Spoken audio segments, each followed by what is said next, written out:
Mi nombre es Guadalupe. Tengo 66 años y mi propia hija me envió por accidente un mensaje de voz que era para su esposo. Lo que escuché de mí misma en ese audio me hizo irme a la mañana siguiente con un plan que ella nunca vería venir. Ricardo, ya no aguanto más a mi mamá en esta casa. Escuché la voz de mi hija Graciela con una frialdad que me heló la sangre. Es un estorbo. Se mete en todo. Y encima ya estamos gastando tanto dinero en ella. Estuve buscando algunos lugares baratos. Encontré uno que solo cuesta 800 pesos al mes. En ese momento, sentí como si el suelo se hubiera abierto bajo mis pies. Esta era la misma hija por la que había trabajado día y noche, limpiando casas ajenas. La misma por la que pagué la universidad vendiendo hasta mis joyas. La misma que lloró en mis brazos cuando Ricardo la dejó plantada en el altar la primera vez, y yo gasté mis últimos ahorros para convencerlo de que regresara. Pero el audio continuó, y lo que vino después fue aún peor. Además, ya revisé los papeles de la casa. Está a su nombre, pero encontré la forma de transferir la sosta a nuestro nombre sin que se dé cuenta. Mi prima Carmen, que trabaja en el registro público, me va a ayudar. Mis manos temblaban tanto que casi se me cae el teléfono. Mi propia hija estaba planeando robarme mi casa. Lo único de valor que tenía en este mundo, la casa que construí ladrillo a ladrillo con el sudor de mis manos, trabajando 12 horas al día por 30 años. Pero lo que más me dolió fue escuchar su risa al final del mensaje. En un mes, mamá estará en el asilo y seremos dueños de todo. Por fin podremos vivir en paz sin esa amargada vieja que nos controla. Si alguna vez has sentido la traición más profunda de alguien que amas, sabrás exactamente lo que sentí en ese momento. Pero lo que mi hija Graciela no sabía es que su madre no es tan ingenua cosella que haré. Y que después de 66 años en este mundo, he aprendido que a veces la única forma de defenderse es con la misma astucia que usan en tu contra. No pude dormir ni un minuto esa noche. Al amanecer me levanté con una determinación que no había sentido en años. Me puse mi traje sastre color carmesí más elegante, recogí todos mis documentos importantes y salí de la casa con una sonrisa en los labios y un plan que cambiaría todo para siempre. Para entender por qué lo que escuché me dolió tanto, necesito contarles cómo me convertí en la mujer que soy hoy y cómo mi relación con Graciela se volvió lo más importante en mi vida. Crecí en una familia donde el amor se medía por los sacrificios que hacías por los demás. Mi madre, que en paz descanse, trabajaba como costurera desde las 5 de la mañana hasta las 10 de la noche para mantenernos a mí y a mis 3 hermanos. Nunca tuvimos mucho dinero, pero siempre tuvimos amor, respeto y valores sólidos.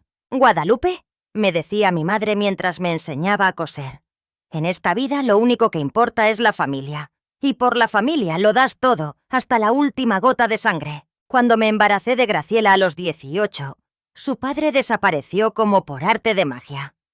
Una noche, él estaba ahí prometiendo que nos íbamos a casar. Y a la mañana siguiente, se había ido. Sus padres me cerraron la puerta en la cara cuando fui a buscarlo, diciéndome que su hijo no iba a arruinar su futuro por una chica cualquiera. Ahí fue cuando mi madre me demostró de qué estaba hecha. «Esa niña va a tener todo lo que nosotras no pudimos», me dijo, abrazándome y secándome las lágrimas. «La vamos a criar juntas para que sea una mujer de bien». Mi madre vendió sus 2 únicas pulseras de oro, las únicas joyas que tenía, para comprarme todo lo que necesitaba para el bebé. Cuando Graciela nació, fue como si hubiera nacido un ángel. Era la bebé más hermosa que había visto, con sus grandes ojos y una sonrisa que iluminaba toda la habitación. Mi madre y yo nos turnábamos para cuidarla mientras yo trabajaba. Empecé a limpiar casas a los 19, ganando apenas 200 pesos al día, pero cada centavo que ganaba era para ella. Recuerdo vívidamente el primer día que llevé a Graciela al kinder. Caminamos porque no teníamos dinero para el camión, pero ella llevaba su uniforme perfectamente planchado y sus zapatitos brillando.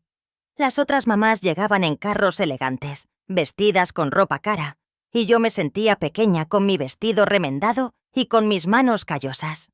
Pero cuando Graciela me besó en la mejilla y me dijo: «Gracias, mami, eres la mejor del mundo», supe que todo valía la pena. Los años pasaron y mi rutina era siempre la misma.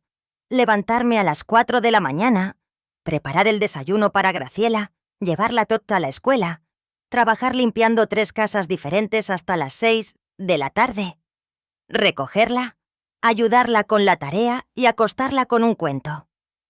Los fines de semana, lavaba ropa ajena para ganar un dinero extra, todo para que ella tuviera una vida mejor que la mía. Mi madre falleció cuando Graciela tenía 8 años, pero antes de irse me hizo una promesa que nunca olvidaré. «Guadalupe, esa niña es tu mayor tesoro. Dale una educación, dale amor, y ella te cuidará cuando seas vieja. La sangre de nuestra familia es buena. No te fallará». Esas palabras me dieron la fuerza para seguir adelante, incluso cuando los días eran tan duros que quería rendirme. Cuando Graciela cumplió 15 años, trabajé días extras durante 6 meses para darle la fiesta que se merecía. Gasté 35.000 pesos en esa celebración. Un dinero que había estado ahorrando para arreglar nuestro techo con goteras. Pero ver la cara de ella esa noche, verla brillar con su vestido dorado mientras bailaba, no tuvo precio. «Mamá, no sé cómo me das tanto cuando casi no tienes nada», me dijo esa noche mientras me abrazaba. «Cuando sea grande te voy a devolver todo esto multiplicado por 1000». Durante la preparatoria, Graciela fue una estudiante ejemplar. Tenía las mejores calificaciones de su clase, participaba en obras de teatro de la escuela, y todos los maestros me decían que tenía un futuro brillante por delante. Pero mantener esos estudios no era barato. Los libros, los uniformes, las excursiones, todo costaba dinero que no tenía. Empecé a limpiar una 4ª casa los domingos, mi único día de descanso, solo para poder pagarlo todo. Cuando llegó el momento de inscribirla en la universidad, el costo era de 150.000 pesos al año. Yo solo ganaba 4.000 pesos al mes limpiando casas. Hice las cuentas y era imposible. Pero una madre hace lo imposible por sus hijos. Saqué un préstamo usando mi casa como garantía. Vendí el único anillo de compromiso que me había dado su padre antes de irse. Y hasta vendí la máquina de coser de mi madre. «Hija», le dije a Graciela el día que la llevé a inscribirse, «yo no pude ir a la universidad, pero tú vas a ser una profesionista. Vas a tener un título. Vas a trabajar en una oficina con aire acondicionado. Y nunca tendrás que limpiar casas ajenas como tu madre». Ese día, lloré de felicidad viendo a mi hija firmar los papeles de inscripción para su carrera de administración de empresas. Durante los 4 años de universidad, seguí trabajando como loca para pagar todos sus gastos. Graciela necesitaba dinero para los libros, para los proyectos, para salir con sus amigos, para ropa apropiada para las presentaciones. Le di todo. Incluso si eso significaba que tenía que comer frijoles y tortillas durante una semana entera para ahorrar dinero.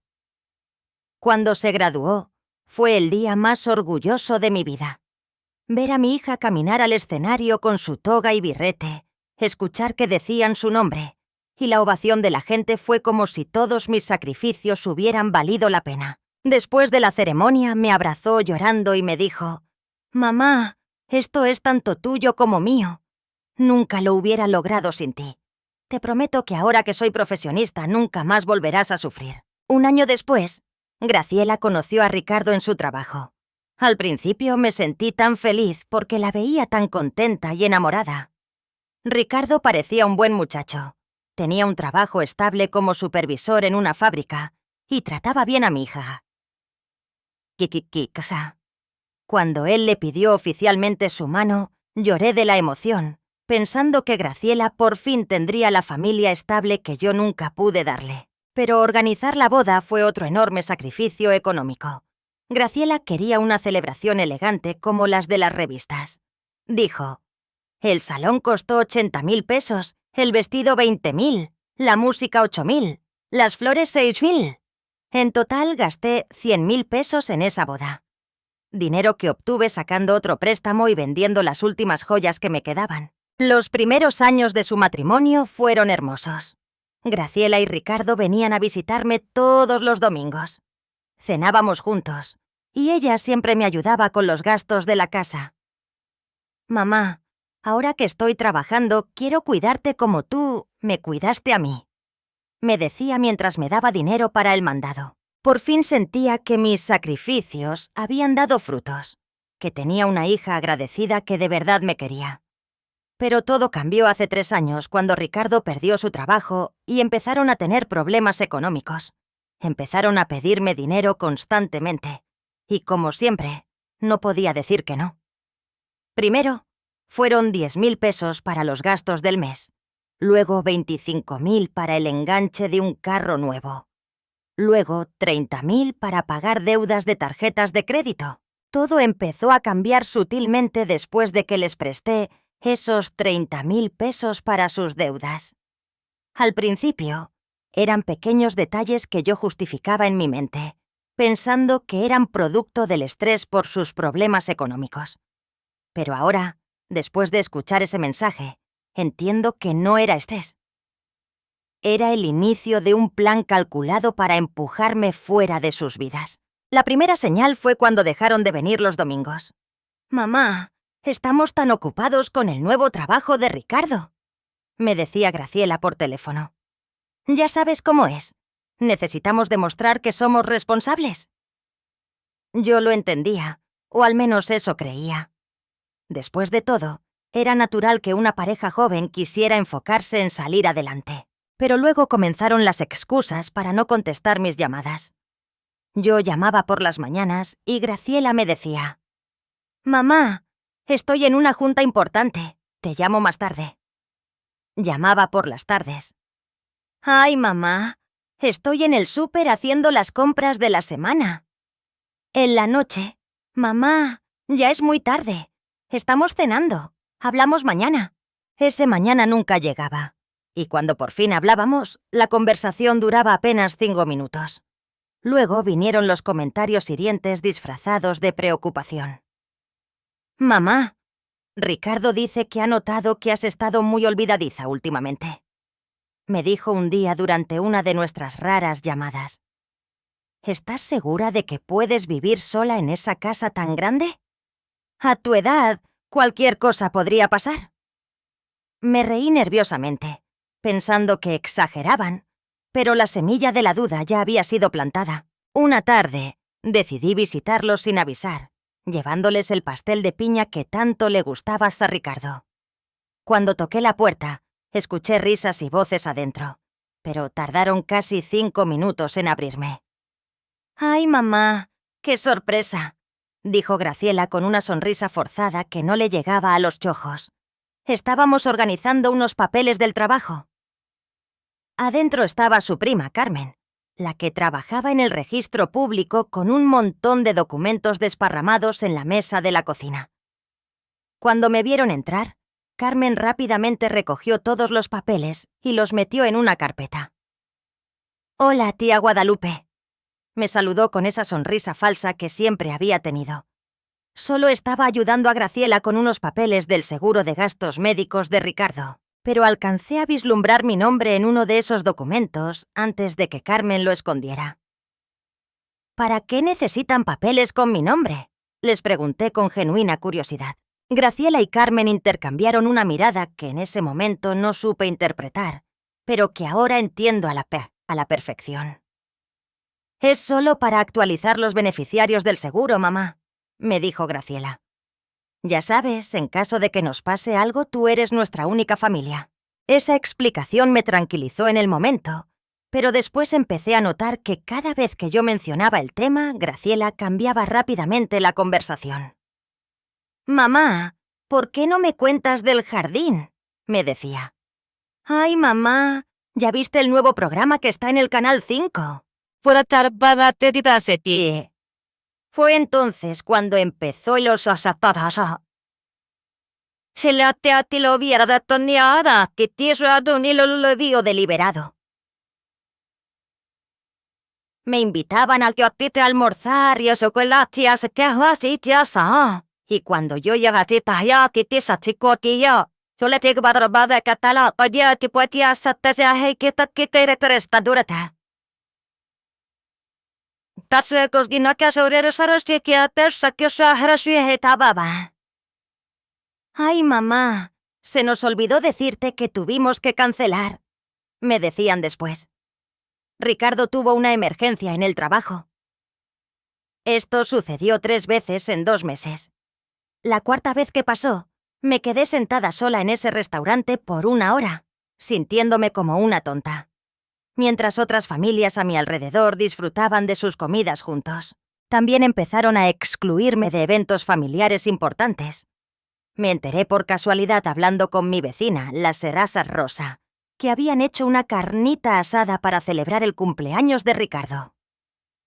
«Qué raro que no estuviste, Guadalupe», me dijo la señora Rosa.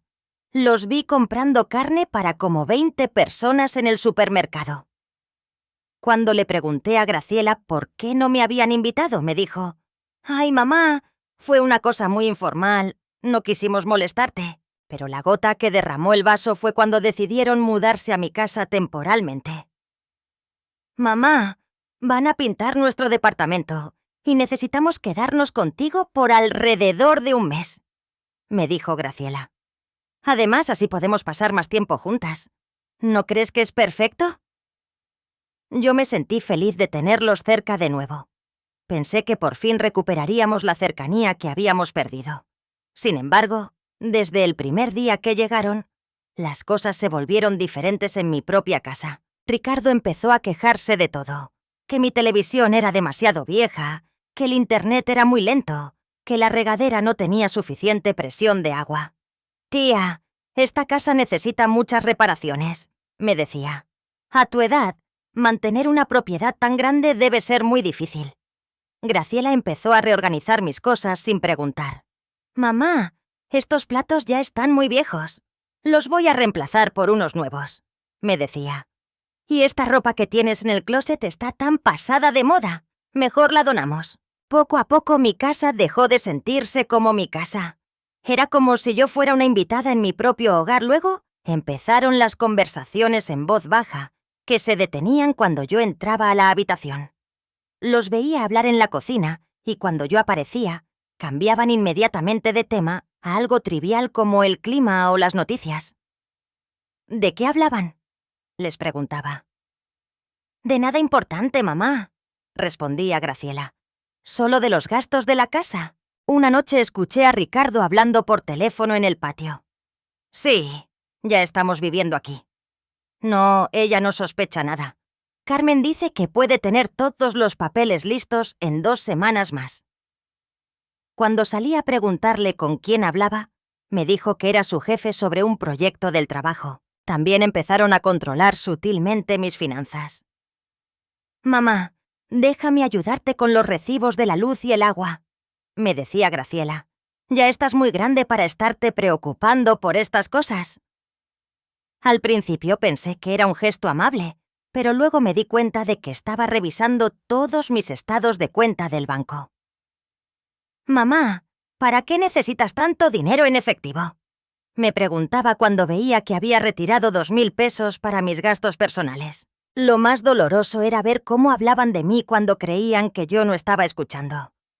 Una tarde, estaba podando las plantas en el jardín cuando escuché a Ricardo decirle a alguien por teléfono: «Mi suegra se está volviendo más difícil de manejar.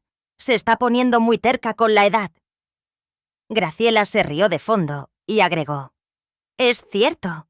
Últimamente se le olvidan las cosas y se pone muy difícil cuando tratamos de ayudarla». Pero lo que de verdad me abrió los ojos fue cuando empezaron a hacer comentarios sobre mi salud mental en frente de otras personas.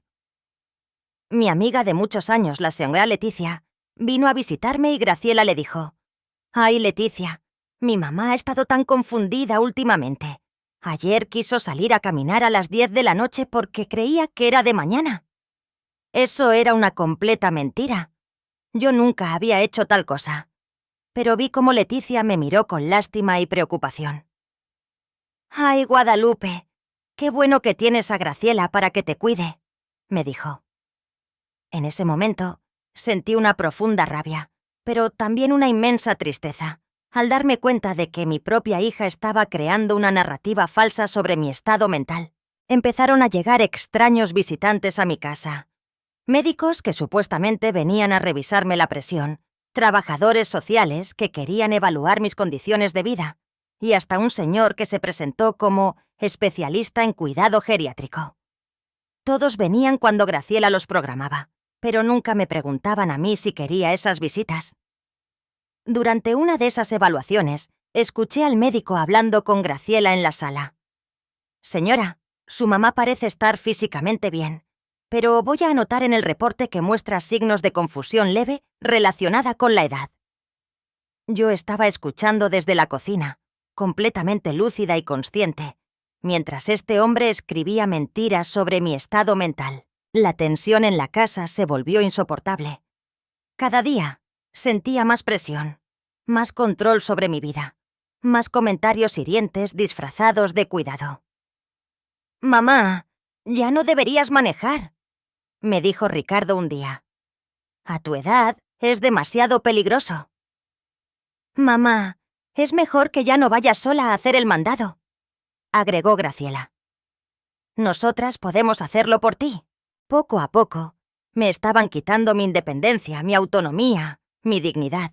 Y lo más doloroso era que lo hacían con una sonrisa en la cara, diciéndome que era todo por mi bien, que me querían mucho y solo querían cuidarme. El momento que cambió todo para siempre llegó esa tarde de martes, cuando mi mundo se desmoronó con un simple error tecnológico que me reveló la verdad más cruel que había experimentado en mis 66 años. Ese día había sido particularmente difícil. Graciela y Ricardo se habían ido temprano diciendo que iban a atender unos asuntos de trabajo, pero yo sabía que algo andaba mal. Los había visto hablar en susurros toda la mañana, y cuando pregunté qué pasaba, respondieron con esas sonrisas falsas que yo ya había aprendido a reconocer. «No es nada, mamá», me decía Graciela. «Solo cosas aburridas del trabajo de Ricardo». Me quedé sola en la casa, sintiendo esa presión en el pecho que había estado creciendo durante las últimas semanas. La casa que solía ser mi refugio ahora se sentía como una prisión. Todo había cambiado desde que ellos habían llegado a quedarse temporalmente. Mis rutinas, mis espacios, incluso mi forma de vivir, se habían alterado para acomodar sus necesidades y sus planes secretos. Alrededor de las 3 de la tarde, estaba pasando un té de manzanilla para calmar mis nervios cuando escuché el sonido de notificación en mi teléfono. Era un mensaje de voz de Graciela. Al principio pensé que me avisaba que llegarían tarde o tal vez me pedía que preparara algo especial para la cena. Qué ingenua fui al pensar que mi hija todavía me consideraba lo suficientemente importante como para contarme sus planes. Presioné el botón de reproducir sin imaginar que en los siguientes 3 minutos mi vida entera sería hecha pedazos. «Ricardo, ya no aguanto más a mi mamá en esta casa». La voz de Graciela empezó con un tono de exasperación que nunca había usado conmigo en persona. Mi corazón se detuvo. Esas palabras dichas con tanto desprecio fueron como dagas afiladas perforando mi alma. Esta no era la hija dulce que me abrazaba y me decía: «Te quiero, mamá», cada vez que se iba. Es un estorbo total, Ricardo. Se mete en todo lo que hacemos. Siempre preguntando, siempre ahí. Y encima, ya estamos gastando tanto dinero en ella, estuve buscando algunos lugares baratos. Encontré uno en las afueras que solo cuesta 8.000 pesos al mes. Con lo que ahorremos, por fin podremos remodelar la cocina que tanto queremos e incluso comprar muebles nuevos para la sala. Cada palabra era como un golpe físico. Mi propia hija, la niña a la que le había dedicado mi vida entera, estaba hablando de mí como si fuera un mueble viejo que necesitaba ser desechado. Los 8.000 pesos que costaría el asilo eran exactamente lo que yo les había estado dando cada mes para sus gastos personales, un dinero que salía de mi pensión y de mis pequeños ahorros. Pero el audio continuó, y lo que vino después me destruyó por completo. Además, ya revisé todos los papeles de la casa.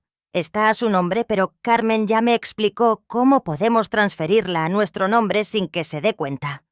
Van a ser como 5.000 pesos en sobornos y tarifas, pero vale la pena.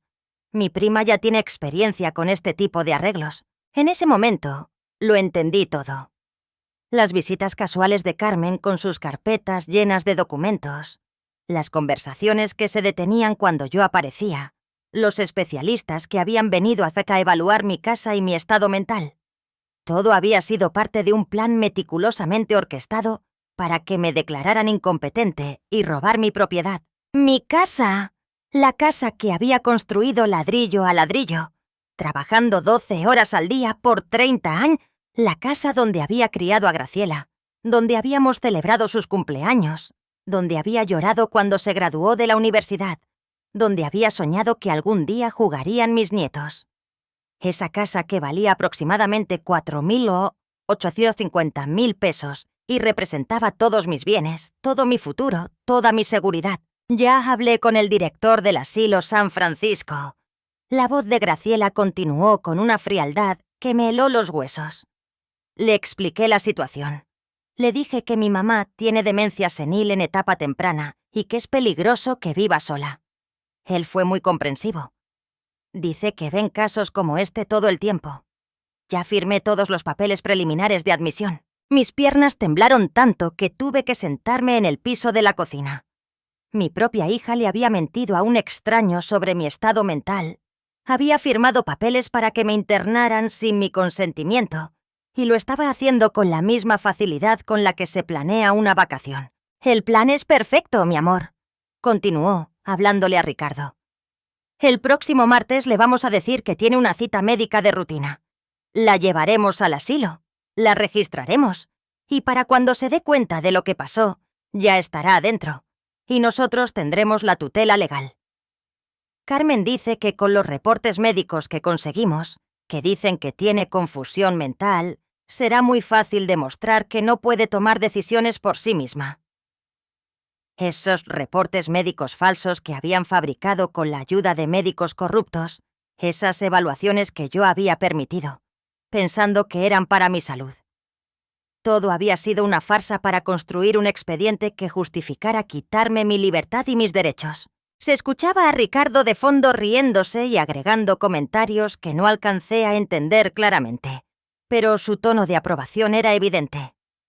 El hombre al que yo había recibido en mi familia, al que había ayudado económicamente, al que había tratado como a un hijo, estaba participando activamente en el plan para destruir mi vida. La mejor parte de todo, continuó Graciela con una risa que me rompió el corazón, es que ella nunca va a sospechar nada. Ella cree que somos los hijos perfectos que la adoran. Todavía me dice, gracias por cuidarme, mi amor, cuando le llevo el desayuno a la cama. Si supiera que le estoy dando ese desayuno para mantenerla tranquila mientras preparo su funeral en vida. En ese momento, algo dentro de mí se rompió de forma irreparable. No era solo la traición. No era solo el dolor de descubrir que mi hija me odiaba. Era la humillación de darme cuenta de que mientras yo la bendecía todas las noches en mis oraciones, dándole gracias a Dios por darme una hija tan buena, ella estaba calculando cuántos días faltaban para poder deshacerse de mí. Con los 4.850.000 pesos que vale la casa, podemos pagar todas nuestras deudas de tarjetas de crédito, el crédito del carro, y hasta nos va a sobrar para irnos de vacaciones a Europa como siempre hemos querido. Continuó Graciela. Y lo mejor de todo es que ya no tendremos que fingir que la queremos. No más domingos fingiendo que nos gusta su horrible comida. No más escuchar sus historias repetitivas de cuando era joven. Cada palabra era otra puñalada. Mi comida, que yo preparaba con tanto amor cada domingo, esperando que vinieran a visitarme. Mis historias, que yo contaba porque quería compartir con ellos los bellos recuerdos de mi juventud y enseñarles sobre nuestra familia. Todo lo que yo creía que era amor y conexión era para ellos un estorbo que tenían que soportar. En un mes, mamá estará en el asilo y seremos dueños de todo, terminó de decir Graciela. Por fin podremos vivir en paz, sin esa amargada vieja que nos controla. Además, el seguro de vida que tiene está por a nuestro nombre. Así que si le pasa algo en el asilo, Dios me perdone por decir esto, no estaría tan mal. Esas últimas palabras me helaron la sangre. No solo querían robarme mi casa y mi libertad, sino que habían calculado fríamente que mi muerte también les sería conveniente. Habían convertido a su propia madre en una inversión, esperando obtener ganancias tanto de mi vida como de mi muerte. El mensaje terminó con risas y comentarios sobre qué restaurante elegir para cenar esa noche, como si acabaran de planear unas vacaciones en lugar de la destrucción total de la vida de la mujer que los había amado más que a nada en el mundo. Me quedé sentada en el piso de mi cocina por no sé cuánto tiempo, con el teléfono aún en la mano, reproduciendo el mensaje una y otra vez, esperando haber escuchado mal, esperando que fuera una pesadilla de la que me iba a despertar. Pero cada vez que lo escuchaba, la realidad se volvía más cruda, más dolorosa, más definitiva. Esa noche no pude comer, no pude dormir. No pude hacer nada más que caminar por mi casa mirando cada objeto, cada fotografía, cada recuerdo que había construido, pensando que algún día se lo pasaría con amor a mi hija. Ahora sabía que todo eso iba a ser robado, vendido o tirado a la basura sin ningún respeto por las memorias que representaba. Pero mientras caminaba por mi casa en la oscuridad de esa madrugada, algo empezó a cambiar dentro de mí. La tristeza y el dolor empezaron a transformarse en algo que no había sentido en mucho tiempo. Pura y fría determinación. Mi hija creía que yo era una vieja ingenua y fácil de manipular, pero había subestimado por completo a la mujer que la había criado. Al amanecer me levanté con una lucidez mental que no había tenido en meses. Me puse mi traje sastre color carmesí más elegante, el que guardaba para ocasiones especiales. Tomé mi bolso con todos mis documentos importantes y salí de la casa antes de que Graciela y Ricardo despertaran. Tenía un plan, y ellos no tenían ni idea de lo que se les venía encima. Esa mañana me desperté exactamente hacia las como si mi cuerpo supiera que era el día más importante de mi vida. Toda la noche había estado planeando cada movimiento, cada palabra, cada detalle de lo que iba a hacer. Ya no era la ingenua Guadalupe que había permitido que su propia hija la manipulara por meses. Hoy, le iba a demostrar a Graciela que había subestimado por completo a la mujer que la había criado. Me puse mi traje de pantalón carmesí, el mismo que había usado en su graduación de la universidad. Me maquillé con cuidado, me arreglé el cabello de forma elegante y me puse los aretes de perlas que mi madre me había dejado. Quería lucir como la mujer fuerte y digna que era, no la víctima vulnerable que ellos creían. Antes de irme escribí una nota y la dejé en la mesa de la cocina. Salí temprano acá, a atender unos asuntos personales. Regresamos en la tarde. Con amor, mamá. No les di más detalles porque no se los merecían. Por meses, ellos habían tomado decisiones sobre mi vida sin consultarme. Ahora, era mi turno de actuar sin darles una explicación. Mi primera parada fue el banco. Llegué exactamente cuando abrieron a las 8 de la mañana. «Buenos días, señora Pérez», me dijo la señora Nora, la gerente que me conocía desde hace 15 años. «¿En qué podemos servirle hoy?»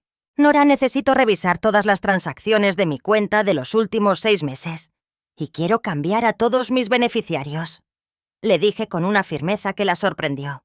«También necesito que me expliques si alguien ha intentado acceder a información sobre mis cuentas sin mi autorización». Nora frunció el ceño mientras revisaba mi expediente en la computadora. «Señora Pérez, aquí tengo varias consultas sobre su cuenta registradas hechas por su hija, Graciela. Ella presentó una carta firmada por usted autorizándola a revisar sus estados de cuenta para ayudarla con sus finanzas. Mi sangre hirvió. Nora, yo nunca firmé esa carta. ¿Me puede mostrar ese documento?» Cuando vi la supuesta autorización, inmediatamente reconocí que la firma había sido falsificada. Era similar a la mía, Sasha, pero yo nunca había escrito mi nombre con esa inclinación. «Esto es una falsificación», le dije, mostrándole mi identificación para que comparara las firmas. Mi hija ha estado accediendo así a mi información bancaria de forma fraudulenta. Necesito que cancelen inmediatamente cualquier autorización que ella tenga y que pongan una alerta de seguridad en mi cuenta. Nora se puso pálida al darse cuenta de la gravedad de la situación. Señora Pérez, esto es muy grave. Vamos a cancelar todo acceso no autorizado de inmediato y le recomiendo que presente una denuncia por fraude. Eso es exactamente lo que voy a hacer. ¿Qué voy a hacer? Le respondí. Pero primero, necesito proteger mis bienes. Quiero transferir todos mis fondos a una nueva cuenta que solo yo pueda manejar. Y quiero cambiar el beneficiario de mi seguro de vida. Durante la siguiente hora, Nora me ayudó a asegurar todas mis finanzas. Transferí mis 87.500 pesos de ahorros a una cuenta completamente nueva. Cambié todas las contraseñas y nombré a una fundación benéfica para ancianos abandonados como beneficiaria de mi seguro de vida. Graciela ya no iba a ver ni un solo centavo de mi dinero. Mi segunda parada fue en el registro público donde trabajaba Carmen, la prima cómplice de Graciela. Llegué sin avisar con una pequeña grabadora escondida en mi bolso. «Buenos días, Carmen», le dije con una dulce sonrisa. «Vengo a revisar el estatus de mi propiedad.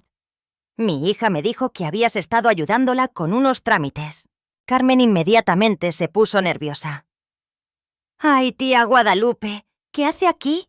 Graciela no me dijo que vendría». Le temblaban las manos mientras trataba de cerrar rápidamente unos documentos que tenía en su escritorio. «No te preocupes, Carmen», le dije, manteniendo mi tono casual.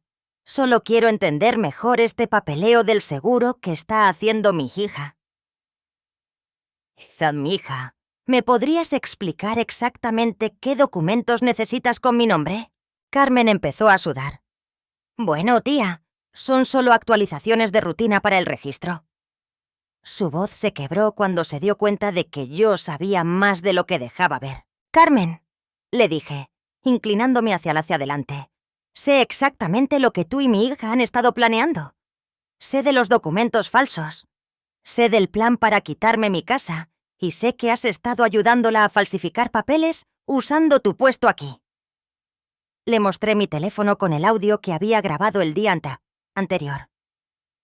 «Tengo la prueba de todo». Carmen se desplomó en su silla. «Tía Guadalupe, yo no quería hacerlo, pero Graciela me dijo que usted ya no podía cuidar de sí misma, que era por su bien. Era por dinero, Carmen. No finjas que era por mi bien», le dije con firmeza. «Ahora tienes dos opciones. O me ayudas a revertir todo lo que has hecho, o voy directamente con tu jefe y le muestro la evidencia de que has estado falsificando documentos oficiales». Carmen empezó a llorar. «Por favor, tía, no puedo perder mi trabajo. Tengo 3 hijos que mantener». Entre lágrimas me explicó todo el proceso. Cómo habían falsificado mi firma en varios documentos, cómo habían creado reportes médicos falsos y cómo planeaban usar todo eso para que me declararan incompetente y transferir mi propiedad. «Está bien, Carmen», le dije después de que me había confesado todo.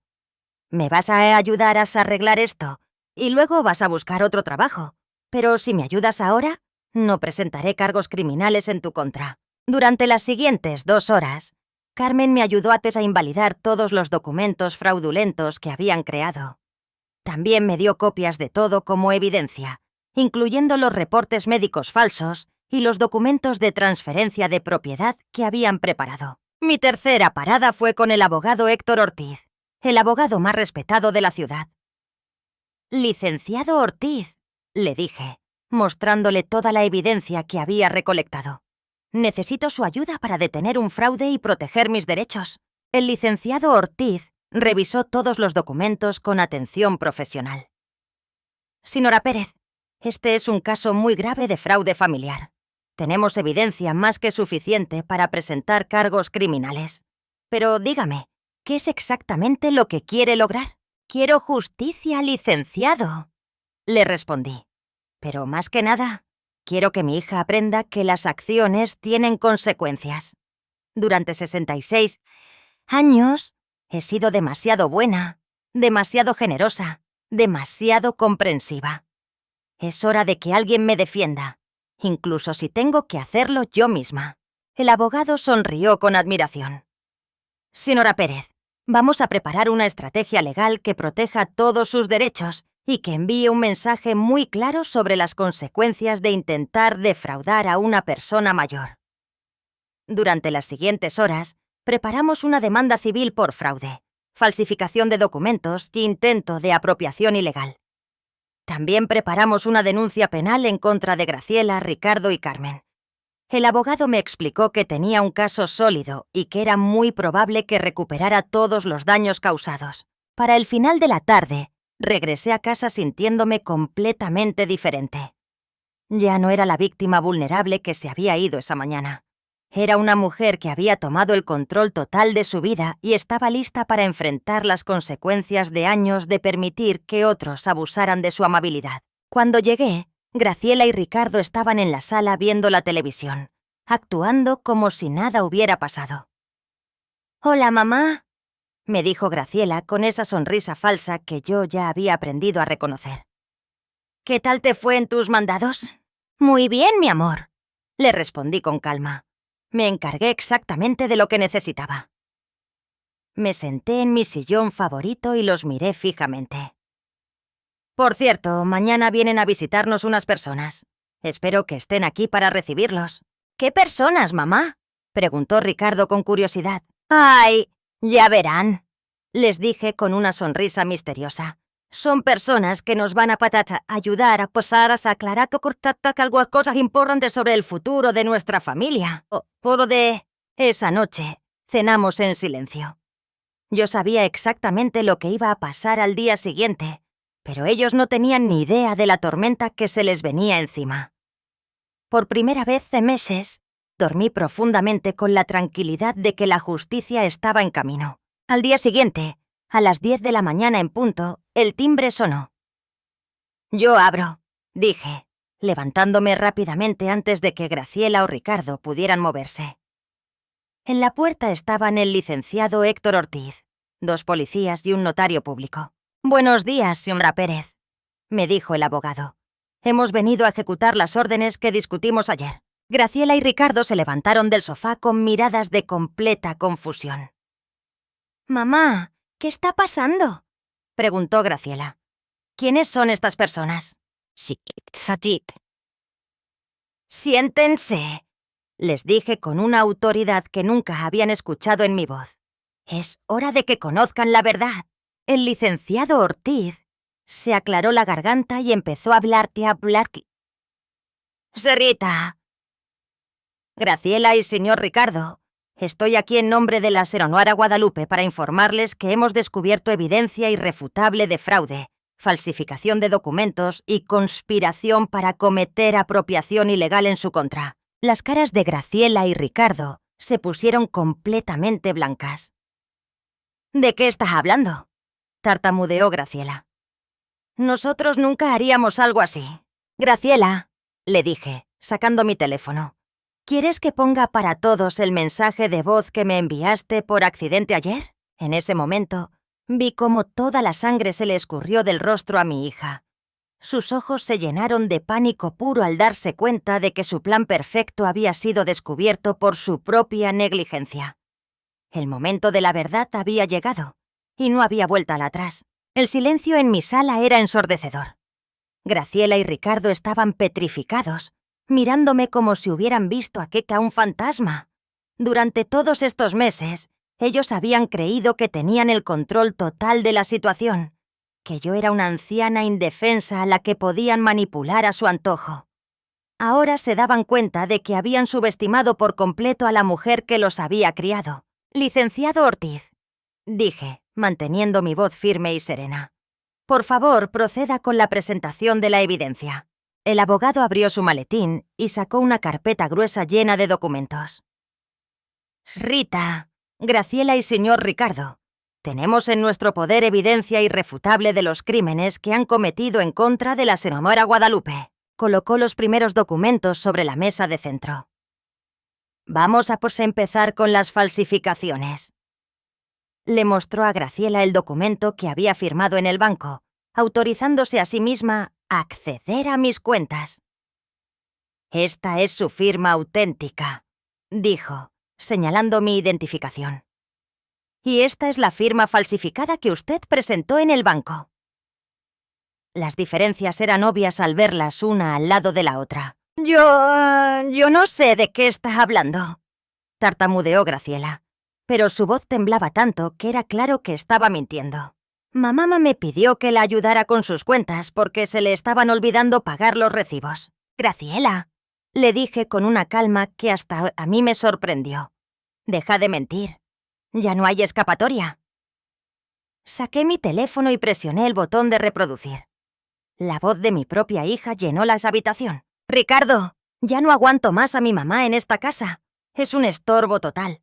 Se mete en todo lo que hacemos». Vi cómo la cara de Graciela se desmoronaba por completo al escuchar sus propias palabras. Ricardo trató de mantener la compostura, pero sus manos temblaban visiblemente.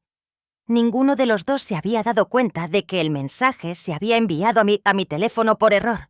Estuve buscando algunos lugares baratos. Encontré uno que solo cuesta 8.000 pesos al mes. «¡Apaga eso!», gritó Graciela lanzándose por mi teléfono. Pero uno de los policías la detuvo de inmediato. «Eso es privado. Usted no tiene derecho a escuchar mis conversaciones». «Tranquila, mi amor», le dije con una sonrisa fría. «Esto apenas está empezando. Siéntate y escucha todo lo que planearon para tu madre». El audio continuó reproduciéndose. «Carmen ya me explicó cómo podemos transferir la casa a nuestro nombre sin que se dé cuenta. Van a ser como 5.000 pesos en sobornos y tarifas, pero vale la pena». Ricardo se puso de pie bruscamente. «Esto es un montaje», dijo, señalando al abogado. «Ustedes la están manipulando para que nos acuse de cosas que no hicimos». El licenciado Ortiz sonrió profesionalmente. «Señor Ricardo, todavía no llegamos a la parte más interesante». Sacó otro documento de la carpeta. «Esta es la confesión completa y firmada de Carmen Rodríguez, prima de las Rita. Graciela, que trabaja en el registro público». Mis ojos se encontraron con los de Graciela y la vi darse cuenta de que Carmen la había traicionado. «En esta confesión», continuó el abogado, «Carmen detalla exactamente cómo ustedes la presionaron para falsificar documentos oficiales, cómo crearon reportes médicos fraudulentos y cómo planeaban usar estos documentos para que la señora Guadalupe fuera declarada mentalmente incompetente». «¡Carmen es una mentirosa!», gritó Graciela desesperadamente. «Ella se inventó todo eso para salvarse a sí misma». «Ah, sí, mi amor», le pregunté sacando mi pequeña grabadora. «Porque también tengo grabada la conversación completa que tuve con Carmen ayer en su oficina». Presioné el botón de reproducir, y la voz de Carmen, confesándolo todo entre lágrimas, llenó la habitación. «Graciela me dijo que usted ya no podía cuidar de sí misma. Me enseñó a falsificar su firma. Me prometió que me pagaría 20.000 pesos una vez que tuviera la casa». Ricardo se hundió en el sofá con las manos en la cabeza. «Esto es una pesadilla», murmuró.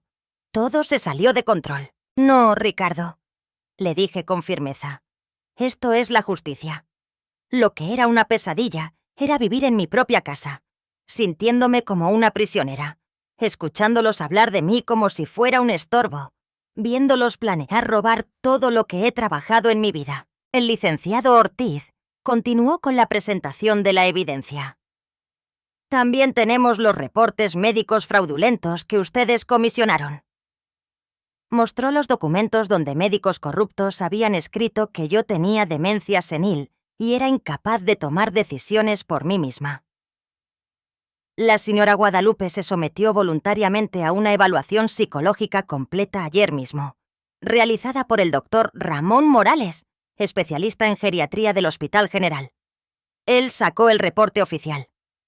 Los resultados muestran que la señora Guadalupe está en perfectas condiciones mentales, con una lucidez y una capacidad de razonamiento superior a la media para su edad.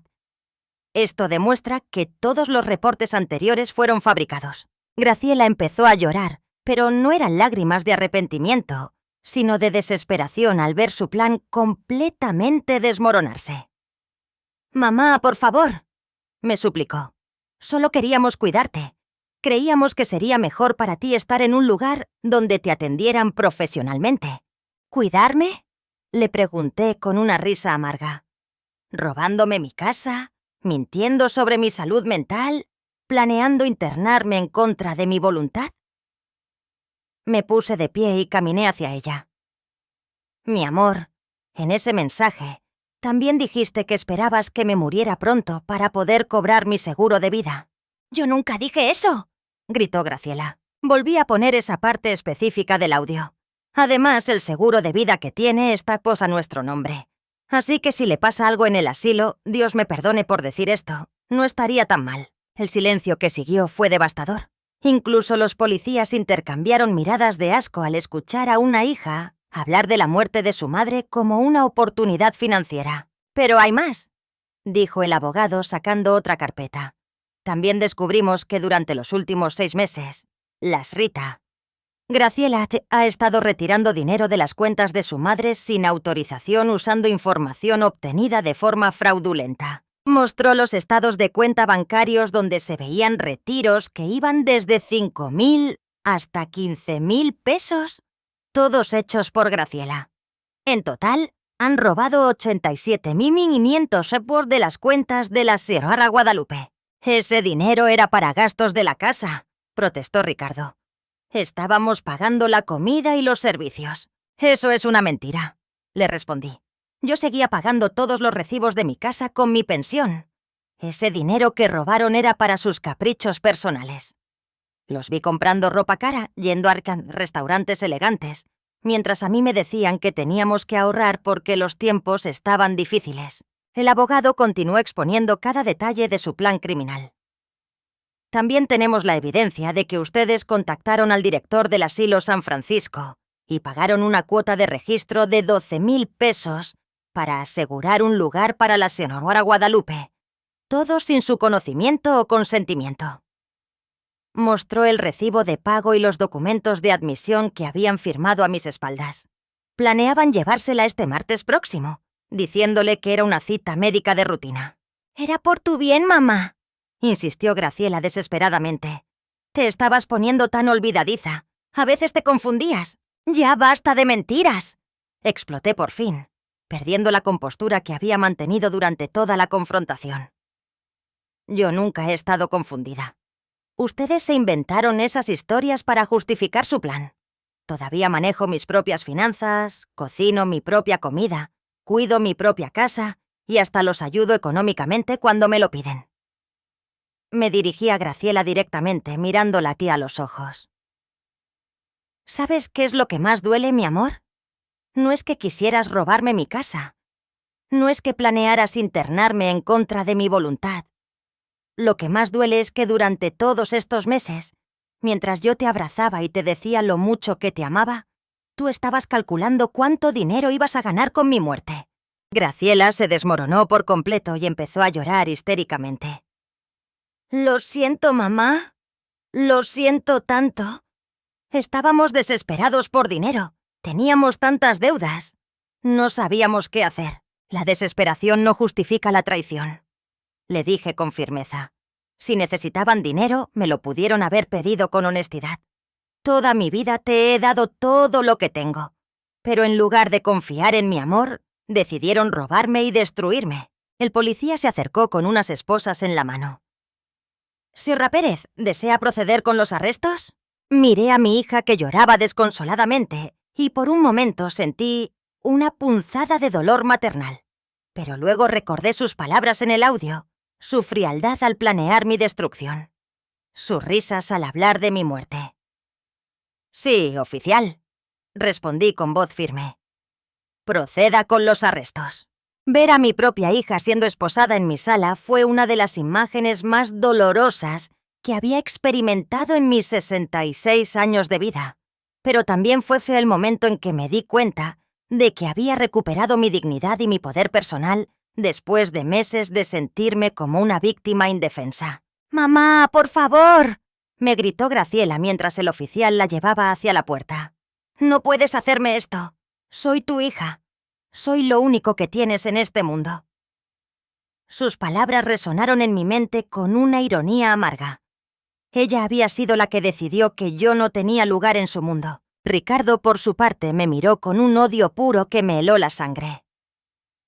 «Esto no ha terminado, vieja loca», me susurró al pasar a mi lado. «¿Vas a pagar por arruinarnos la vida?». Esas palabras no me asustaron, pero me confirmaron que había tomado la decisión correcta al exponerlos. Después de que se llevaron a Graciela y a Ricardo, mi casa quedó en un silencio absoluto que no había experimentado en meses. Por primera vez desde que habían llegado a quedarse temporalmente, pude caminar por mi propia casa sin sentir que estaba siendo vigilada, juzgada o manipulada. Pero esa paz no duró mucho tiempo. Al día siguiente comenzó una campaña de terror que me mostró hasta qué punto Graciela y Ricardo estaban dispuestos a llegar para vengarse de mí. El primer ataque llegó a través de las redes sociales. Graciela había creado un perfil falso y había empezado a publicar historias terribles sobre mí en grupos de la comunidad local en Facebook. «Mi madre tiene demencia senil y nos acusó falsamente de robo», escribió. «Está tan confundida que no reconoce a su propia familia. Por favor, si la ven sola en la calle, llámenme porque no debería estar sin supervisión». Las publicaciones incluían fotos mías tomadas sin mi conocimiento, donde yo aparecía distraída o cansada, que habían editado para que pareciera que tenía problemas de salud mental. Los comentarios de gente extraña eran devastadores. «Pobre señora, se ve muy confundida. Qué terrible que una madre acuse a sus propios hijos. Deberían buscarle ayuda profesional». La señora Rosa, mi vecina de toda la vida, vino a mi casa preocupada después de ver esas publicaciones. «Guadalupe, mi vida, ¿estás bien? Vi unas cosas muy feas en internet sobre ti y tu hija». Tuve que explicarle toda la situación, mostrarle la evidencia que tenía para que entendiera que todo era una campaña de desprestigio. Pero el acoso escaló rápidamente. Empezaron a llegar llamadas telefónicas a todas horas del día y de la noche. Voces desconocidas me insultaban, me amenazaban y me decían que yo era una madre antinatural que había destruido a su propia familia por dinero. «Eres una vieja miserable», me gritó una voz de mujer a las 3 de la mañana. «Ojalá te mueras sola y abandonada». También empezaron a aparecer personas que yo no conocía en mi casa, supuestamente preocupados por mi bienestar. Falsos trabajadores sociales que decían haber recibido reportes de que yo estaba en peligro. Vendedores agresivos que insistían en venderme sistemas de seguridad porque una anciana sola es muy vulnerable. E incluso personas que se presentaban como parientes lejanos que habían venido a verificar mi estado mental. El licenciado Ortiz me explicó que todo esto era parte de una estrategia legal desesperada. «Señora Pérez, están tratando de crear evidencia de que usted realmente tiene problemas mentales para desacreditar su testimonio en la corte. Es una táctica común cuando los acusados no tienen defensas legales sólidas. Pero lo que más me dolió fue cuando empezaron a llegar cartas anónimas llenas de veneno y resentimiento. «Eres una madre fracasada», decía una de ellas. «Criaste a una hija que te odia tanto que preferiría verte muerta. Piensa en lo que hiciste mal». Otra carta era aún más cruel. «Tus propios hijos te abandonaron porque eres insoportable. Nadie te extrañará cuando te mueras». Las cartas atacaban no solo mi relación con Graciela, sino todos los sacrificios que había hecho en mi vida. «Trabajaste como sirvienta toda tu vida. ¿Y para qué? Para que tu hija te desprecie. Fuiste una tonta que se dejó usar». Cada palabra estaba calculada para destrozar mi autoestima y hacerme dudar de las decisiones que había tomado. Una noche, mientras leía una de esas cartas particularmente viciosas, me desmoroné por completo. Me senté en el piso de mi cocina, el mismo lugar donde había escuchado el audio que cambió mi vida, y lloré como no había llorado desde la muerte de mi madre. ¿Qué hice mal?, me preguntaba una y otra vez. ¿Cómo pude haber criado a una hija que me odia tanto? Por primera vez desde que esta batalla legal había comenzado, consideré rendirme. Quizás sería más fácil retirar todos los cargos, perdonar a Graciela y tratar de reconstruir nuestra relación. Quizás yo de verdad había exagerado. Quizás sí me querían a su manera, y yo había malinterpretado sus intenciones. Pero justo cuando estaba a punto de llamar al licenciado Ortiz para pedirle que retirara la demanda, recordé algo que cambió por completo mi perspectiva. Me levanté del piso y fui a mi habitación, donde guardaba todos los recuerdos más preciados de mi vida en un pequeño baúl. Busqué hasta que encontré lo que necesitaba.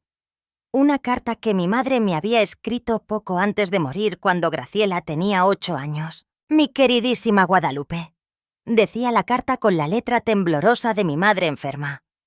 Si estás leyendo esto, es porque ya no estoy contigo, pero quiero que sepas que estoy muy orgullosa de la mujer y de la madre que eres. Criaste a Graciela con tanto amor y dedicación que estoy segura de que será una mujer de bien que te honrará de por vida. Continué leyendo con lágrimas en los ojos. Pero si alguna vez las cosas se ponen difíciles, Giles, si alguien trata de lastimarte o de aprovecharse de tu buen corazón, recuerda que eres más fuerte de lo que crees. No permitas que nadie, ni siquiera tu propia hija, pisotee tu dignidad. El verdadero amor nunca busca destruir. Nunca busca robar. Nunca busca humillar. Las últimas líneas de la carta me dieron la fuerza que necesitaba. Guadalupe, te mereces respeto. Te mereces un amor genuino. Te mereces vivir tus últimos años en paz y con dignidad.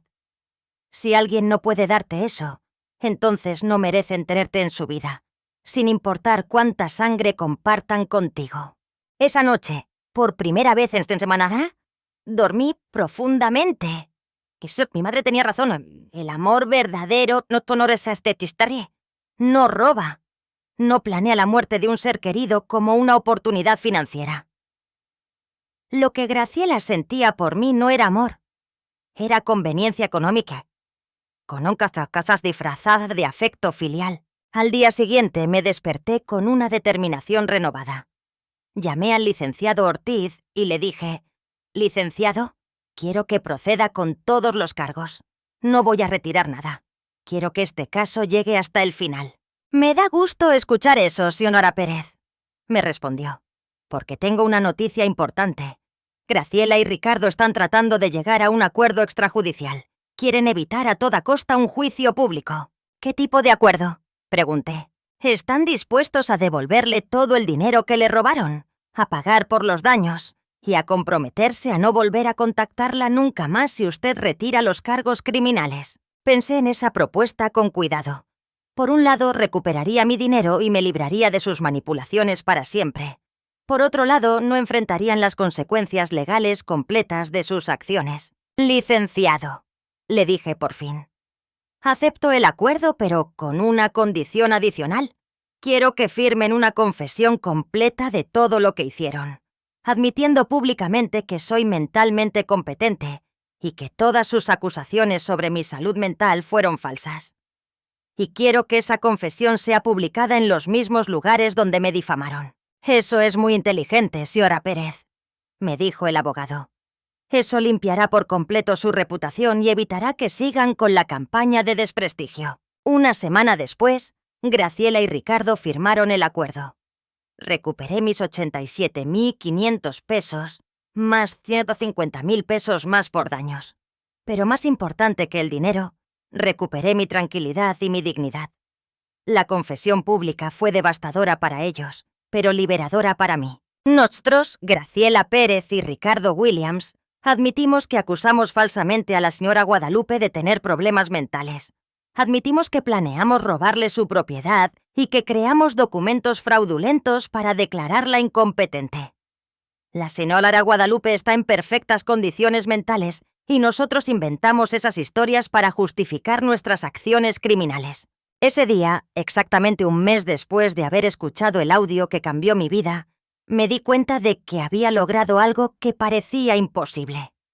Había derrotado a quienes intentaron destruirme, y lo había hecho con inteligencia, con dignidad y apegándome siempre a la ley. Pero mi historia no había terminado todavía. Tenía una nueva vida que construir, y yo sabía exactamente cómo quería vivirla. Con el acuerdo legal firmado y mi reputación completamente restaurada, Llegó el momento de tomar las decisiones más importantes de mi nueva vida. Ya no era la ingenua Guadalupe que había permitido que su bondad fuera abusada por décadas. Era una mujer de 66 años que había aprendido que la verdadera fuerza no viene de aguantar el abuso, sino de defenderse con inteligencia y dignidad. La primera acción que tomé fue cambiar por completo mi testamento. Convoqué al licenciado Ortiz a mi casa y le dicté mis nuevas últimas voluntades. Licenciado, quiero que todos mis bienes, incluyendo esta casa y todos mis ahorros, sean donados a la Fundación Esperanza Dorada, que ayuda a ancianos abandonados por sus familias. ¿Está completamente segura de esta decisión, señora Pérez?, me preguntó el abogado. Es un patrimonio considerable, aproximadamente 4.900.000 pesos, incluyendo la casa, sus ahorros y las compensaciones que recibió. Completamente segura, le respondí con firmeza. Quiero que ese dinero ayude a personas que de verdad lo necesiten, no a hijos ingratos que ven a sus padres como una inversión financiera. También estipulé que si Graciela intentaba impugnar el testamento, automáticamente perdería cualquier derecho a recibir ni un solo centavo. Mi segunda decisión fue mudarme. Ya no quería vivir en la casa donde había sido traicionada, donde había escuchado hasta a mi propia hija planear mi destrucción. Licenciado, quiero vender esta propiedad y comprar algo más pequeño, más acorde a mis necesidades actuales. En 3 semanas encontré el lugar perfecto. Un hermoso departamento en un complejo residencial para ancianos activos con jardines, áreas de recreación y una comunidad de gente de mi edad que valoraba la independencia y la dignidad. El departamento me costó 850.000 pesos. Y con los 950.000 que me quedaron de la venta, más las compensaciones legales, tenía suficiente dinero para vivir cómodamente por el resto de mi vida. Pero mi venganza más satisfactoria fue completamente legal y absolutamente devastadora para Graciela y Ricardo. Resulta que durante mi investigación con el abogado, descubrimos que habían mentido en sus declaraciones de impuestos durante los últimos 3 años. Habían reportado ingresos mucho más bajos que los reales para pagar menos impuestos, pero al mismo tiempo habían estado viviendo un estilo de vida que no coincidía con esos ingresos reportados. «Señora Pérez», me dijo el abogado con una sonrisa, «tengo una información que podría interesarle al SAT». Me mostró evidencia de que Ricardo había estado trabajando en trabajos extras sin reportar y que Graciela había estado vendiendo productos en línea sin declarar esas ganancias. Licenciado, como ciudadana responsable, creo que es mi deber reportar cualquier evasión de impuestos de la que tenga conocimiento, le dije con una sonrisa que me llegó a los ojos. Después de todo, todos debemos contribuir de forma justa al sostenimiento del país. Una semana después, el SAT inició una auditoría completa a Lecaters, Arriadas y Graciela. Descubrieron que debían 220.000 pesos en impuestos atrasados más multas e intereses que elevaron la deuda total a 350.000 pesos. Pero como no tenían ese dinero disponible, tuvieron que vender su carro, empeñar sus joyas y sacar préstamos con intereses altos para evitar ir a la cárcel por evasión de impuestos. Mi tercera venganza fue profesional. Durante la investigación también descubrimos que Carmen, la prima que trabajaba en el registro público, no había sido la única empleada pública involucrada en el fraude. Había toda una red de corrupción que facilitaba este tipo de robos sato. Con la ayuda del licenciado Ortiz, entregamos toda la información a las autoridades correspondientes. La investigación resultó en el despido de 6 empleados públicos, incluyendo a Carmen, y en el descubrimiento de al menos 12 casos similares al mío, donde le habían robado propiedades a ancianos usando documentos falsos. Cuando el escándalo se hizo público en los periódicos locales, Graciela y Ricardo se convirtieron en el ejemplo perfecto de hijos antinaturales que abusaban de sus padres mayores. Sus nombres y fotografías aparecieron en la primera página con titulares como «Traición familiar que conmociona a la ciudad» y «Hijos planearon robar casa de su madre de 66 años». Pero mi venganza más inteligente fue social. Resulta que Graciela trabajaba en una empresa prestigiosa donde la reputación personal era esencial para el crecimiento profesional. Cuando su jefe se enteró del escándalo por los periódicos, la llamó a su oficina para una conversación muy incómoda. «No podemos tener empleados involucrados en escándalos de fraude familiar», le dijo. «Nuestra empresa tiene una reputación que proteger». Aunque no la despidió de inmediato, la degradó a un puesto menos importante y le dejó muy claro que no tendría oportunidades de ascenso en el futuro cercano. Ricardo también enfrentó consecuencias en su trabajo. Su supervisor, al enterarse de que había participado en un plan para defraudar a su suegra, le dijo: «Si eres capaz de robarle a tu propia familia, ¿cómo sabemos que no nos vas a robar a nosotros?». Perdió todas las oportunidades de obtener el ascenso que tanto anhelaba. Pero lo que más me satisfizo fue ver cómo sus propios amigos y familiares lo rechazaban. La hermana de Ricardo se rehusó a hablar con él después de enterarse de lo que habían planeado hacerle a mí. «¿Cómo pudiste participar en algo tan cruel contra una anciana que solo te había tratado con amor?», le gritó durante una confrontación familiar que fue presenciada por varios vecinos. Las amigas de Graciela también la abandonaron gradualmente. Las mamás en su círculo social no querían asociarse con alguien que había traicionado tan cruelmente a su propia madre. «Si es capaz de hacerle eso a la mujer que la parió, ¿qué no será capaz de hacernos a nosotras?», comentaban entre ellas. Incluso en el supermercado y la farmacia, donde los conocían desde hace años, la gente los señalaba y susurraba a sus espaldas. Se habían convertido en un ejemplo público de lo que no se debe hacer a los padres mayores. A lo largo de todo este proceso, yo nunca actué con odio o sed de venganza. Cada acción que tomé fue legal, ética y justificada. No mentí sobre ellos. No inventé falsas acusaciones. No los amenacé ni los lastimé físicamente. Simplemente permití que las consecuencias naturales de sus propias acciones siguieran su curso. 6 meses después del día en que escuché ese fatídico audio, me encontré con Graciela en el centro comercial. Se veía demacrada, cansada y mucho más vieja que sus 35 años. Cuando me vio, se acercó con lágrimas en los ojos. «Mamá», me dijo con la voz quebrada, «por favor, perdóname. Entiendo que estés enojada, pero ya pagamos el precio. Perdimos todo. Nuestro crédito está arruinado. Ricardo perdió su ascenso. Yo tuve que tomar un trabajo con un sueldo más bajo. ¿No crees que eso es suficiente castigo?». La miré directamente a los ojos sin odio, pero sin debilidad. «Graciela, yo no te castigué. Las consecuencias de tus acciones te castigaron. Tú decidiste planear mi destrucción.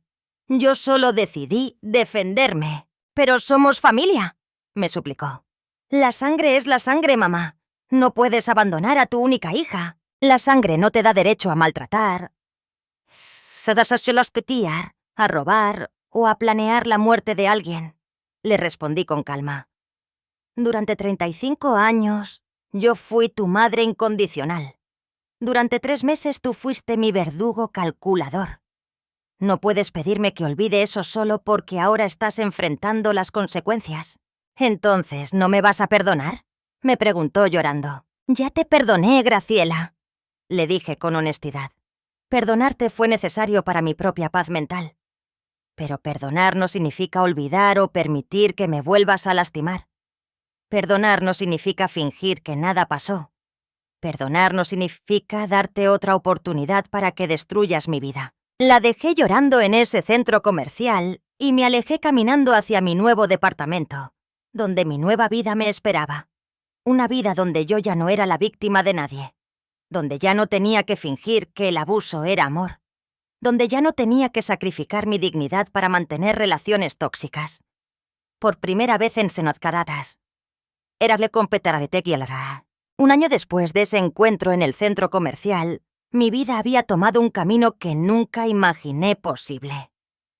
A los 67 años, me desperté esa mañana de primavera en mi hermoso departamento con el sol filtrándose por las cortinas blancas que yo misma había elegido sin que nadie me dijera que eran demasiado caras o innecesarias.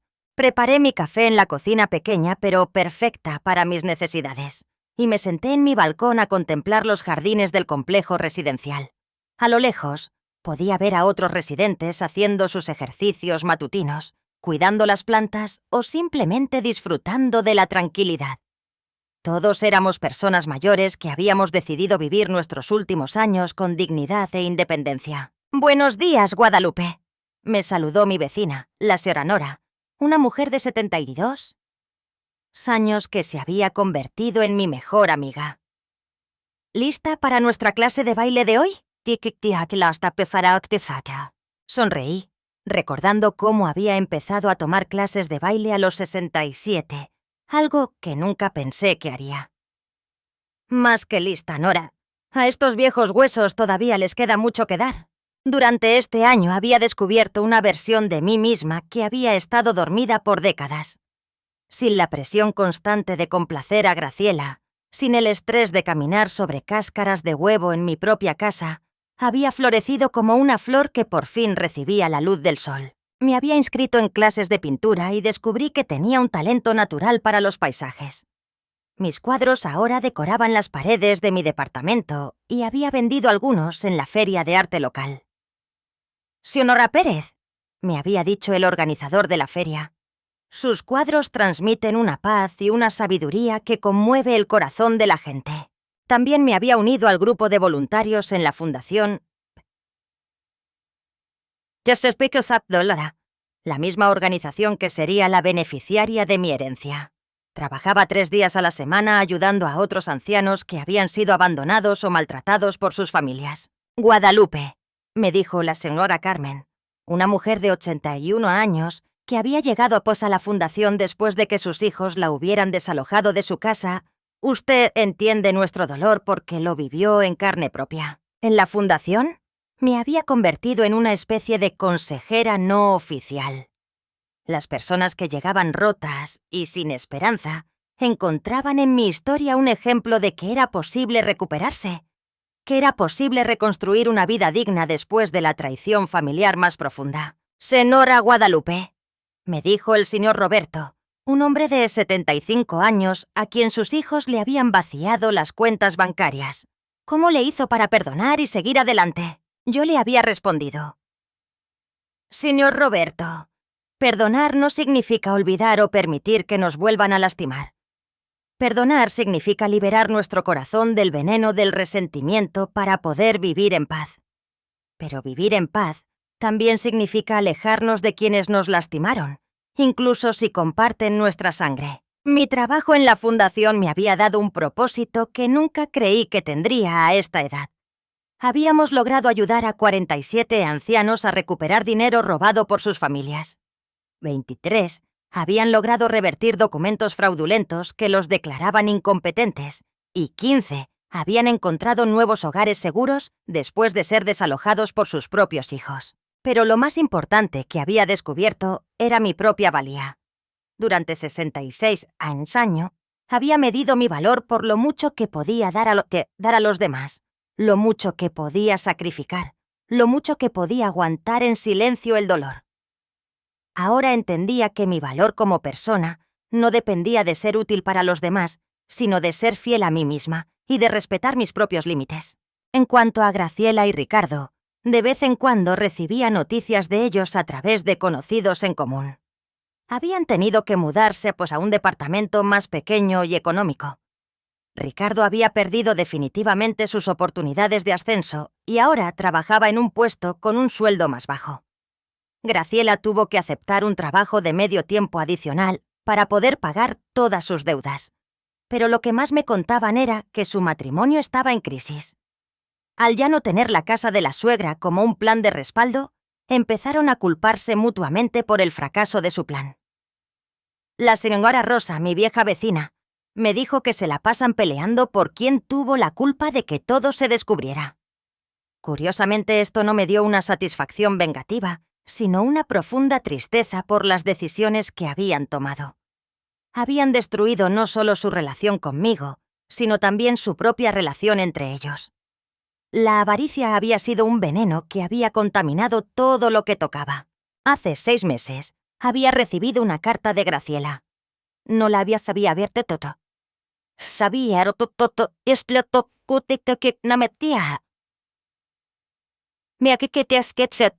me había tomado 3 días decidir. Quería leer lo que me tenía que decir. Finalmente, la había abierto en presencia de Nora, mi vecina, para tener apoyo emocional. Querida mamá, empezaba la carta.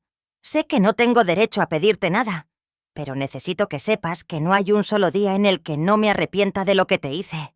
He estado yendo a terapia y ahora entiendo que mis acciones fueron imperdonables. La carta continuaba. La terapeuta me ayudó así a entender que mis acciones no nacieron de una desesperación económica, sino de una mentalidad egoísta que desarrollé con los años. Me acostumbré tanto a recibir tu ayuda incondicional que dejé de verte como una persona con derechos y sentimientos, y empecé a verte como un recurso que podía explotar. Ahora entiendo que te merecías respeto, un afecto genuino y cuidados en tu vejez. En cambio, te di manipulación, mentiras y traición. He perdido a la mejor madre del mundo por mi propia avaricia y estupidez. La carta terminaba con una frase que me hizo llorar.